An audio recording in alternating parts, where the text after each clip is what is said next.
তাবারক ওয়া তাআলা একটি প্রাণীর কথা বলছেন, আর আমরা আমাদের বিভিন্ন কিতাবাদি থেকে বা তাফসীরের কিছু বর্ণনা ঘটনাগুলিকে আমরা আয়াতটিকে লক্ষ্য না করে ওই সমস্ত কথাগুলি বলে থাকি যে আমাদের ইসমাইলের পরিবর্তে 100টি উট জমা করার পর তারপরে ইসমাইল ওই মুক্তি পেয়েছেন।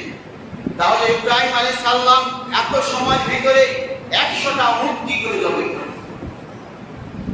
100টা একটা উট, একা মানুষ, বাবা এবং ছেলে। তাহলে ছেলেকে শুয়ে দিলেন, আল্লাহ তাআলা বলছেন ওয়াতাল্লাহু লিজাবি, আমি তাকে শুয়ে দেওয়ার ব্যবস্থা করলাম, জবাই করার ব্যবস্থা করে দিলাম। তাহলে ইব্রাহিম আলাইহিস সালাম তাকে জবাই করার জন্য শুয়ে দিলেন, আর ওই উটগুলি তাহলে ইব্রাহিম আলাইহিস সালাম একাই তাহলে ফেললেন। আপনার মেধা দিয়ে আপনি বুঝুন, আবেগ দিয়ে না বুঝে কোরআনের স্বাভাবিক সরল অনুবাদটা আপনি বোঝার চেষ্টা করুন। তাহলে একটি মানুষ একটা উট কিভাবে জবাই করতে পারে? একটা উট জবাই করতে হলে আপনার একটি ঠ্যাং সামনের একটি পাকে বেঁধে দিতে হবে, 3 পায়ের উপর দাঁড়িয়ে থাকবে। এরপরে আপনাকে সামনের দিক থেকে নহর করতে হবে, আপনার জোরে ছুরি চালাতে হবে। তাহলে আপনি যদি ওই উটটাকে যদি একাই নিয়ন্ত্রণ করে বলতে পারেন যে হ্যাঁ, এই উটকে নিয়ন্ত্রণ করার জন্য আকাশের ফেরেশতা পাঠিয়ে দিয়েছেন, তাহলে আপনার 100টা উট আনয়ন করতে আপনার আকাশ থেকে ফেরেশতা আসলো, আর ইব্রাহিম আলাইহিস সালামকে জবাই করার জন্য আপনার জান্নাত থেকে একটি দম্বা আসলেন। সেই দম্বাকে 40 বছর ধরে লালন পালন করলেন। সে হাদিসটাও আপনি দেখলেন না?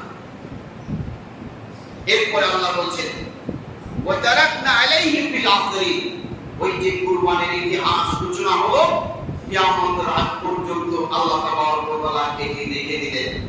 সালামুন আলা ইব্রাহিম, ইব্রাহিম আলাইহিস সালামের প্রতি শান্তি বর্ষিত হোক।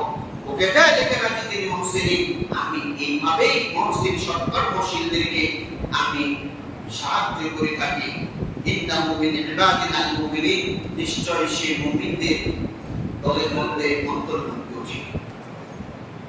এই হচ্ছে আপনার কুরবানির একটি সামারি বা টোটাল একটি ইতিহাস আপনাদের সংক্ষিপ্তভাবে তুলে ধরা হলো। এরপরে দারুল উদহিয়া, কুরবানির উদ্দেশ্য, আমরা কি উদ্দেশ্যে কুরবানি করে থাকি?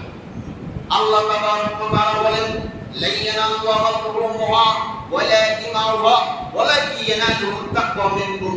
মুশরিকরা আল্লাহ তাবারক ওয়া তাআলা তোমাদের পক্ষ থেকে রক্তও চাই না, গোশতও চাই না, চাই শুধুমাত্র তাকওয়া।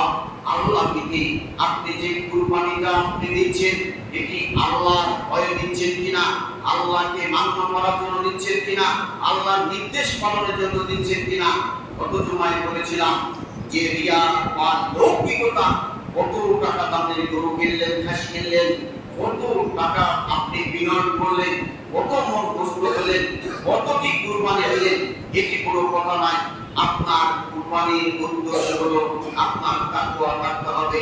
আল্লাহ নবীর তাকওয়ার স্থান নির্ধারণ করে তিনি বলেন আত-তাকওয়া হাওনা, আত-তাকওয়া হাওনা, আত-তাকওয়া হাওনা।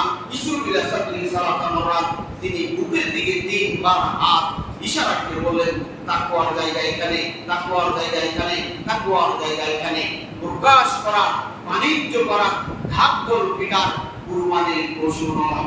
আল্লাহ তাবারক ওয়া তাআলা এই কুরবানির পশু আল্লাহ মানুষের অনুগত করে দিয়েছে, মানুষের রিজিক হিসাবে মানুষকে এর বিনিময়ে আল্লাহর আনুগত্য, বাস্তব একটি আপনার মোহ, একটা ত্যাগ, আপনার যে ভালোবাসা, এটি আপনি তার বাস্তবায়ন করছেন, এটি পুরো একটি ত্যাগ, আপনি এটি পরীক্ষামূলক আপনি দিয়েছেন।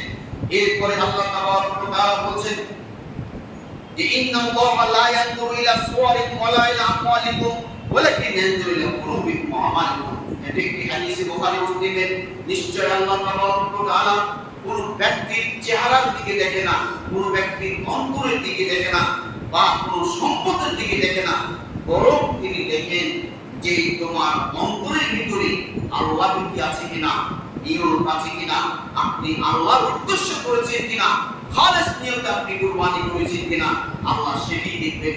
আপনি কত মন কষ্ট পেলেন, আপনি কতজনকে দিলেন, আপনি কি পরিমাণ টাকা বিনিয়োগ করলেন, আপনি কি পরিমাণ আনন্দ উল্লাস করলেন, এটি আল্লাহ দেখার কোনো বিষয় নেই। আল্লাহ দেখার যে বিষয়টি সেটি হলো যে আপনি কি পরিমাণ কতটুকু আল্লাহর সন্তুষ্টি অর্জনের জন্য আপনি আপনার কাজগুলি বাস্তবায়ন করেছেন, এটি আল্লাহ তাবারক ওয়া তাআলা দেখবেন। কুরবানি গুরুত্ব, কুরবানি নিশ্চয় একটি গুরুত্বপূর্ণ ইবাদত।